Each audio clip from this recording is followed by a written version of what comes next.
Guarantee ನ್ಯೂಸ್ನ ರಾಧಕ್ಕ ಅವರು ಸತ್ಯವಾದಂತಹ ಪ್ರಶ್ನೆಗಳನ್ನೇ ಕೇಳಿದ್ದಾರೆ. ಭಾರತದ ಪ್ರಜೆಗಳಾದ ನಾವು ಪ್ರಜಾಸತ್ತಾತ್ಮಕ ದೇಶದಲ್ಲಿ ಕೇಳಬೇಕಾದಂತಹ ಮಾಧ್ಯಮದವರು ಪ್ರಶ್ನಿಸಲೇಬೇಕಾದಂತಹ ಪ್ರಶ್ನೆಗಳನ್ನು ಕೇಳಲೇಬೇಕಾದಂತಹ ಪ್ರಶ್ನೆಗಳನ್ನು ಕೇಳಿದ್ದಾರೆ. ಧನ್ಯವಾದಗಳನ್ನು ತಿಳಿಸುತ್ತಾ ಈ ಒಂದು ವಿಡಿಯೋವನ್ನು ನೋಡ್ಕೊಂಡು ಈಗ ನರೇಂದ್ರ ಮೋದಿ ಅವರ ಕೆಲವೊಂದು ಪ್ರೋಗ್ರಾಮ್ಸ್ ಇದಾವೆ. Darshan, make in India, women safety, Swachh Bharat, Namami Gange, demonetisation, pollution control, ಬೆಲೆ ಏರಿಕೆ, 100 ಸ್ಮಾರ್ಟ್ ಸಿಟೀಸ್, ಆಮೇಲೆ corruption control, black money return, bullet train by 2023, ಆಮೇಲೆ ಇದು ಏನದು 2 crores ಜಾಬ್ ಪರ್ ಇಯರ್, ಆಮೇಲೆ ಇದು 5 trillion ಎಕಾನಮಿ. ಈ ಥರ ಹಲವಾರು ಅವ್ರದ್ದೇ ಆದಂತಹ ಇದೆ. ಆಮೇಲೆ ಮಧ್ಯದಲ್ಲಿ ಈ ಕೊರೋನಾ ಬಂದಾಗ ಆತ್ಮನಿರ್ಭರ್ ಭಾರತ್, ಸೊ ಇಂಥವೆಲ್ಲ ಭಾಳ ಬಂದವು. ಸೊ ಇದರಲ್ಲಿ ಮೇಕ್ ಇನ್ ಇಂಡಿಯಾ ವಿಚಾರದಲ್ಲಿ ಮತ್ತು ತುಂಬ ಇಂಪಾರ್ಟೆಂಟ್ ಮಾತಾಡೋಣ.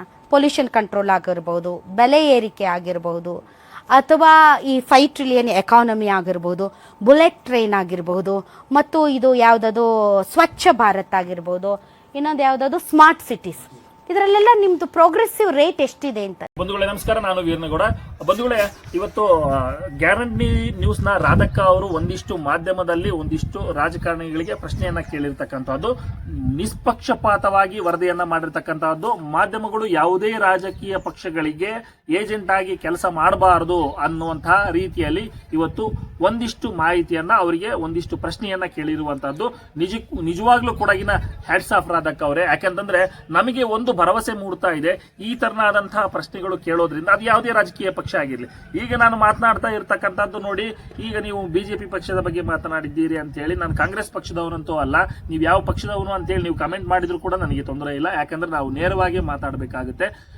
ಎಲ್ಲಾ ಪಕ್ಷಗಳು ಈ ಕೂಡಗಿನ ಕೇಳ್ತಕ್ಕಂತಹ ಒಂದು ಇದು ಬರಬೇಕು. ಯಾವುದೇ ಪಕ್ಷದ ಏಜೆಂಟ್ ಆಗಿ ಮಾಧ್ಯಮಗಳು ವರ್ತಿಸಬಾರದು. ಆದ್ರೆ ಗ್ಯಾರಂಟಿ ನ್ಯೂಸ್ನ ರಾಧಕ್ಕ ಅವರು ಮಾತಾಡಿರುವಂತಹದ್ದನ್ನ, ಪ್ರಶ್ನೆಗಳನ್ನ ಕೇಳಿರುವಂತಹದ್ದು ನೋಡಿದ್ರೆ ನಿಜಕ್ಕೂ ಕೂಡ ಹ್ಯಾಟ್ಸ್ ಆಫ್ ಅಂತ ಹೇಳ್ತೀವಿ. ಮತ್ತೆ ಇನ್ನೊಂದು ಏನು ಅಂತಂದ್ರೆ, ಒಂದಿಷ್ಟು ಭರವಸೆ ಮೂಡ್ತಾ ಇದೆ. ಇವತ್ತು ಮಾಧ್ಯಮಗಳಿಂದ ಇವತ್ತು ರಾಜಕಾರಣಿಗಳು ಸುಧಾರಣೆಯನ್ನ ಹೊಂದುತ್ತಾರೆ, ಅವರು ಕೂಡ ಬದಲಾಗುವಂತಹ ಪರಿಸ್ಥಿತಿ ಬರುತ್ತೆ. ಕಿಂಚಿತ್ತಾದ್ರೂ ಕೂಡ ಸ್ವಲ್ಪ ಆದ್ರೂ ಮಟ್ಟಿಗೆ ಆದ್ರೂ ಕೂಡ ಒಂದಿಷ್ಟು ಬದಲಾವಣೆ ಅನ್ನುವಂತಹದ್ದು ನಮ್ಮ ದೇಶಕ್ಕೆ ಆಗುತ್ತೆ ಎನ್ನುವಂತಹ ಭಾವನೆಯನ್ನ ಇಟ್ಕೊಂಡಿದ್ದೇವೆ. ಆ ರಾಧಕ್ಕ ಅವರಿಗೆ ಮತ್ತು ಈ ರೀತಿಯಾದಂತಹ ನಿಷ್ಪಕ್ಷಪಾತವಾಗಿ ಪ್ರಶ್ನೆ ಮಾಡುವಂತಹ ಯಾವುದೇ ಯೂಟ್ಯೂಬ್ ಚಾನೆಲ್ಗಳ ಆಗಿರ್ಬೋದು, ಅವರ ಬೆನ್ನೆಲುಬಾಗಿ ನಿಂತು ಈ ಜನತಾ ಗ್ಯಾರೇಜ್ ಕೂಡ ನಾವು ನಿಂತ್ಕೊಂಡು ಮಾತಾಡ್ತೀವಿ. ನೋಡಿ, 2014ರಲ್ಲಿ ಮೋದಿ ಅವರು ಕಪ್ಪು ಹಣ ತರ್ತೀನಿ 100 ದಿವಸದ ಒಳಗಡೆ ಅಂತ ಹೇಳಿದರು. 2014ರಲ್ಲಿ 100 ದಿನದ ಒಳಗಡೆ ಅಂದ್ರೆ 3 ತಿಂಗಳ ಒಳಗಡೆ ಕಪ್ಪು ಹಣ ತರ್ತೇನೆ, ಡಿಮಾನಿಟೈಸೇಷನ್ ಮಾಡ್ತೀನಿ ಅಂತ ಹೇಳಿದ್ರು. 100 ದಿವಸದ ಒಳಗಡೆ ಕಪ್ಪು ಹಣವನ್ನ ತಂದು ಪ್ರತಿಯೊಬ್ಬರ ಅಕೌಂಟಿಗೆ ಕೂಡ 15 ಲಕ್ಷ ಹಾಕುವಷ್ಟು ಅಮೌಂಟ್ ಬರುತ್ತೆ, ಅದನ್ನ ತಂದ್ರೆ ಅಂತ ಹೇಳಿದ್ರು. ಆದ್ರೆ ಅದನ್ನ ತಂದ್ರ 100 ದಿನದ ಒಳಗಾಗಿ ಆ ಕಪ್ಪು ಹಣ ಅಂತಕ್ಕಂಥದ್ದು ಬಂತ ಎನ್ನುವಂತಹದ್ದು ಬರಲಿಲ್ಲ. ಈ ರೀತಿಯಾದಂತಹ ಒಂದು ಕೆಲಸವನ್ನ ಹೇಳಿ ಒಂದಿಷ್ಟು ಆಸೆ ಆಮಿಷವನ್ನ ತೋರಿಸಿ ಈ ಅಧಿಕಾರಕ್ಕೆ ಬಂದು ತದನಂತರವಾಗಿ ಈ ರೀತಿಯಾದಂತಹ ಕೆಲಸ ಮಾಡೋದಿಲ್ಲ ಅಂತಂದ್ರೆ ಎಲ್ಲಿಗೆ ಬಂತು ನಮ್ಮ ಪ್ರಜಾಪ್ರಭುತ್ವ ಎನ್ನುವಂತಹದ್ದು. ತದನಂತರವಾಗಿ ಡಿಮಾನಿಟೈಸೇಷನ್ ಎನ್ನುವಂತಹದ್ದು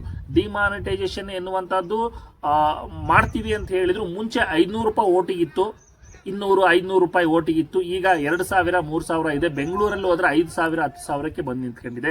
ಅದು ಕೂಡ ಫೇಲ್ ಆಗಿರ್ತಕ್ಕಂಥದ್ದು. ಇನ್ನು ಮೇಕ್ ಇನ್ ಇಂಡಿಯಾ ಎನ್ನುವಂಥದ್ದು, ನಾವು ಮೇಕ್ ಇನ್ ಇಂಡಿಯಾ ಮಾಡ್ತೀವಿ ಅಂತ ಹೇಳಿ ಎಲ್ಲ ಕಡೆಗೂ ಹೇಳಿದ್ರಿ. ಸಾಕಷ್ಟು ಪ್ರಚಾರ ಆಯಿತು. ನಾನು ಕೂಡ ಬಿಜೆಪಿಗೆ ಓಟ್ ಹಾಕಿದ್ದೇನೆ. ಯಾಕಂದ್ರೆ ನಿಮ್ಮ ಒಂದಿಷ್ಟು ಹವಾಲುಗಳನ್ನ ಕೇಳಿ ನೀವು ಹೇಳಿರ್ತಕ್ಕಂತಹ ಒಂದಿಷ್ಟು ಸುಧಾರಣೆ ತರ್ತೀನಿ ಅಂತ ಹೇಳಿದಕ್ಕೆ ನಾನು ಕೂಡ ಓಟ್ ಹಾಕಿದ್ದೀನಿ ಬಿಜೆಪಿಗೆ. ನಾನು ಕೂಡ ಮೊಬೈಲಲ್ಲಿ, ಫೇಸ್ಬುಕ್ಗಳಲ್ಲಿ, ವಾಟ್ಸಪ್ಗಳಲ್ಲಿ ಶೇರ್ ಮಾಡಿದ್ದೇನೆ. ಬಟ್ ಆದರೆ ಈಗ ನಾನೇ ಮಾತಾಡುವಂತಹ ಪರಿಸ್ಥಿತಿ ಬಂದಿದೆ. ಯಾಕಂದ್ರೆ ಮೇಕ್ ಇನ್ ಇಂಡಿಯಾ ಅಂತ ಹೇಳಿದ್ರಿ, ಮೇಕ್ ಇನ್ ಇಂಡಿಯಾ ಬಂತ. ಈಗ ಆಲ್ರೆಡಿ ಸಭೆಯಲ್ಲೇ ಚರ್ಚೆ ಆಗಿದೆ, ಚೈನಾದಿಂದ ಎಷ್ಟೆಷ್ಟು ನಾವು ಆಮದು ಮಾಡ್ಕೋಬೇಕು, ಇಂಪೋರ್ಟ್ ಮಾಡ್ಕೋಬೇಕು ಅಂತೇಳಿ. ಅತಿ ಹೆಚ್ಚು ಚೀನಾದಿಂದ ಇಂಪೋರ್ಟ್ ಮಾಡ್ಕೊಳ್ತಾ ಇದೆ ಎನ್ನುವಂತಹದ್ದು. ಅತಿ ಹೆಚ್ಚು ಇಂಪೋರ್ಟ್ ಮಾಡ್ಕೊಳ್ತಾ ಇದೆ ಚೀನಾದಿಂದ. ಹೀಗೆ ಎಲ್ಲಿ ಮೇಕ್ ಇನ್ ಇಂಡಿಯಾ ಕೂಡ ಫೇಲ್ ಆಯ್ತು ಎನ್ನುವಂತಹದ್ದು. ತದನಂತರವಾಗಿ ಸ್ವಚ್ಛ ಭಾರತ ಅಭಿಯಾನ ಅಂತ ಹೇಳಿ ಮಾಡಿದ್ರಿ, ಆ ಸ್ವಚ್ಛ ಭಾರತ ಅಭಿಯಾನ ಕೂಡ ಫೇಲ್ ಆಯ್ತು. ಯಾಕಂದ್ರೆ ಗಾಂಧೀಜಿಯ ಕರ್ನಾಟಕದಲ್ಲಿ ಸ್ವಚ್ಛ ಅಭಿಯಾನ ಅಂತೇಳಿ ಸ್ವಚ್ಛ ಭಾರತ್ ಅಂತ ಹೇಳಿ ಮಾಡಿದ್ರೆ ಅದು ಕೂಡ ಫೇಲ್ ಆಯ್ತು. ಸ್ವಚ್ಛ ಭಾರತ್ ಅಂತಕ್ಕಂಥದ್ದೇ ಇಲ್ಲ ಆಗಿದೆ. ತದನಂತರವಾಗಿ ಸಂಸದರ ಆದರ್ಶ ಗ್ರಾಮ ಅಂತೇಳಿ ಅಂದ್ರೆ ಪ್ರತಿಯೊಬ್ಬ ಸಂಸದನೂ ಕೂಡ ವರ್ಷಕ್ಕೆ 2 ಗ್ರಾಮಗಳನ್ನ ಅಭಿವೃದ್ಧಿ ಮಾಡಬೇಕು ಎನ್ನುವಂತ ನಿಟ್ಟಿನಲ್ಲಿ ವರ್ಷಕ್ಕೆ 2 ಗ್ರಾಮಗಳನ್ನ. ಈಗ ಸಿಂಗಾಪುರು, ಚೈನಾ, ಅಮೆರಿಕ ಎಲ್ಲಿ ಹಳ್ಳಿಗಳಲ್ಲಿ ಎಲ್ಲೂ ಕೂಡ ಎಷ್ಟು ಚೆನ್ನಾಗಿದೆ, ಸ್ವಚ್ಛವಾಗಿದೆ ಮತ್ತು ಅಭಿವೃದ್ಧಿಯನ್ನ ಹೊಂದಿದೆ. ಎಲ್ಲಾ ರೀತಿಯಲ್ಲಿ ಎಲ್ಲಾ ಕ್ಷೇತ್ರದಲ್ಲಿ ಎಷ್ಟು ಅಭಿವೃದ್ಧಿ ಹೊಂದಿದೆ ಆ ರೀತಿಯಾಗಿ ಒಂದು ಆದರ್ಶ ಗ್ರಾಮವನ್ನ ಮಾಡಬೇಕು ಅಂತೇಳಿ ಒಂದು ಸಂಸದರ ಆದರ್ಶ ಗ್ರಾಮ ಅಂತೇಳಿ ಒಂದು ಯೋಜನೆಯನ್ನ ತಂದ್ರಿ ನರೇಂದ್ರ ಮೋದಿ ಅವರು. ಅದು ಕೂಡ ಫೇಲ್ ಆಗಿರ್ತಕ್ಕಂಥದ್ದು. ಟೋಟಲ್ ಆಗಿ 2014ರಲ್ಲಿ 543 ಪ್ಲಸ್ ಒಂದು 250 ಇಷ್ಟು ಸಂಸದರು, 543 ಪ್ಲಸ್ 250 ಇಷ್ಟು ಸಂಸದರು ವರ್ಷಕ್ಕೆ 2 ಗ್ರಾಮ ಅಭಿವೃದ್ಧಿ ಮಾಡಿದ್ರು.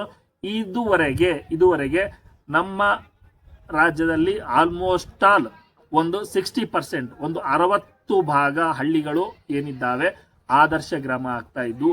ಇಡೀ ನಮ್ಮ ಫಾರಿನ್ ಆಗ್ತಾ ಇತ್ತು, ಒಂದು 60 ಭಾಗ ಫಾರಿನ್ ಆಗ್ತಾ ಇತ್ತು. ಈ ತರನಾದಂತಹ ಸಂಸದರ ಆದರ್ಶ ಗ್ರಾಮ ಅಂತ ಹೇಳಿ ಮಾಡಿದ್ರೆ ಅದು ಕೂಡ ಫೇಲ್ ಆಗಿರ್ತಕ್ಕಂಥದ್ದು.